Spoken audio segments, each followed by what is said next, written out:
Welcome back. In this video, we're going to talk about blending modes and some cool ways you can use blending modes to enhance your artwork.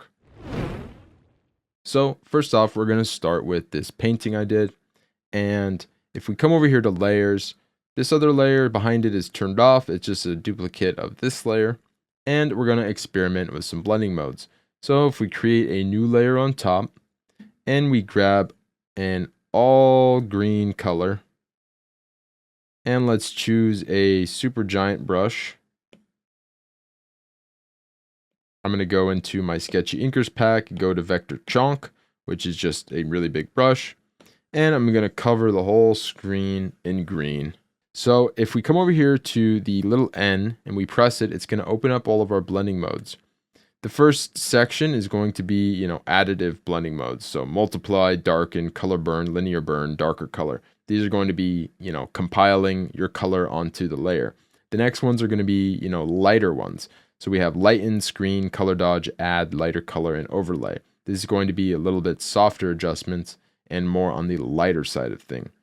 Then we're going to get down into soft light, hard light, vivid light, linear light, pin light. This is all going to, be different ways you could affect the lighting of the scene. And then we're going to get down to more experimental ones like hard mix, difference, exclusion, subtract, divide, and then to more basic ones like hue, saturation, color, and luminosity. So if we want to take this green layer and give it a nice overlay over the top, you can go with a safe bet, which would be overlay. Here you can just adjust the opacity, and now we just get a little bit of a green overlay on our image. It's like having filters in Procreate. Since there's no filter option, you have to create your own using layers and blending modes. If we wanted to do multiply, then it's going to simply take the color and multiply it into what's below it. Blending modes are going to affect everything that's below it. So any layers that you have down here below where you change the blending mode, it's going to affect it downwards. Imagine this layer is like one of those gels that you put over a light so that, all of your photos are like tinted green or tinted blue. Somebody's sick and you tint them green. Same way, if it's nighttime, maybe you tint it a little bit more bluish purple. If it's morning or sunset, maybe you tint it a little more orangish. So you can use these like color gels. You can change the opacity. You can experiment with different blending modes and see what's going to be good for your project. So as you can see here, add is very aggressive. If we turn it up, it's going to completely blow out the image and give us just a really light colored yellows. But if we take this opacity down to about 20%, you can see that it kind of gives us that morning vibe. It kind of almost feels like, the sun is really bright in the sky and it's kind of giving everything an orange wash. So don't forget to adjust the opacity when you're experimenting with blending modes. And if we wanted it to just change the hue, we're going to change the hue, and it's not going to change the darkness of the image. It's not going to change how bright the clouds are. It's only going to change the hue. So who would have thought? The hue setting changes only the hue. Same thing with saturation. It's going to take this saturated orange here, and it's going to apply not the color, but the value of the saturation to the whole image. So you can see that now it's very, very saturated, and we can tune it down. You can use this as a saturation slider in a unique way. And color. Color is going to be more like a sepia filter would act, where it's going to not just change the hue, but it's going to also affect some of the values, some of the saturation. It's going to essentially overlay that color filter across the whole image. And luminosity. It's not going to change the color at all. It's just going to change all of the previous image colors luminosity level. So the luminosity of this orange is what's going to change all of it. That's why it looks really washed out, because essentially you just brought all of the colors up to the same brightness, and it makes it hard to tell the difference between them. So, like I said before, you might just want to add a little bit of lightness, and maybe that's just 5 or 10% of whatever you added above it. That's a cool way to experiment. If we want to get into some more advanced techniques with blending modes, here let's create a new layer. Let's add in a file. Let's choose a paper texture. I'm going to choose paper rough. Here, if I zoom in really close, you can see the paper texture. Now it's going to be a little bit harder to see from the camera, but I'll shrink it down to something reasonable. And here you can see we've now added a paper texture onto the image. If we come over to our blending modes, if we change the opacity and I zoom in, you can see that we have some of that texture here. I can turn it on and off.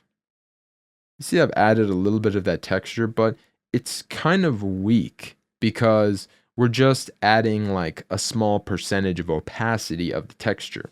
Now we can experiment with the blending mode to get a really good texture. So here on add, you can see that, wow, it really punched through the highlights of the paper texture through this image. So it's all the way across, right? And if we keep experimenting with some more blending modes, see some of them are really like burning that darker image into the texture. Exclusion works kind of good, and that's all dependent upon the texture. So in this case, we're using a dark paper texture. If we just invert this, it's instantly going to change the way the blending mode reacts with the paper texture and the image. So here, with a lighter image, exclusion is not going to work at all. Here we might want to use something like overlay, where we're retaining a lot of that texture, and it is kind of washing out the image, but there we can adjust the opacity. So it's something to keep note of. You want to experiment. It depends on how light your image is, how light your texture is, what colors are in your image below it, and you can end up finding something really good. Let's invert this back and put it to normal. So as you can see, we have our paper texture here. And let's say that we want some of the texture, but we don't really want all of it. Here we can come into our adjustments mode and maybe go into curves. We'll go deeper dive into the adjustments in the next lesson, but for this one, we'll just use curves and I'll show you how that can affect your blending modes. If we take our curves down and then up here in the highs, you can see that we've just like selected these tiny little bits. We can drag this over and get more of those little bits. Nice. So instead, if we tap on the screen and press preview, you see this was our original paper texture. And with our curves adjustment, it turns to this, which really just pulls out some of those really sharp highlights in the texture. And we'll press done. And now let's adjust this blending mode. Now you can see that instead of across the whole board, it's like affecting the colors and the lightness of the image. You can see that really those pixels that we brought out with the curves are really the only thing that's adding texture. That kind of gives it almost like an old scratchy photograph feel.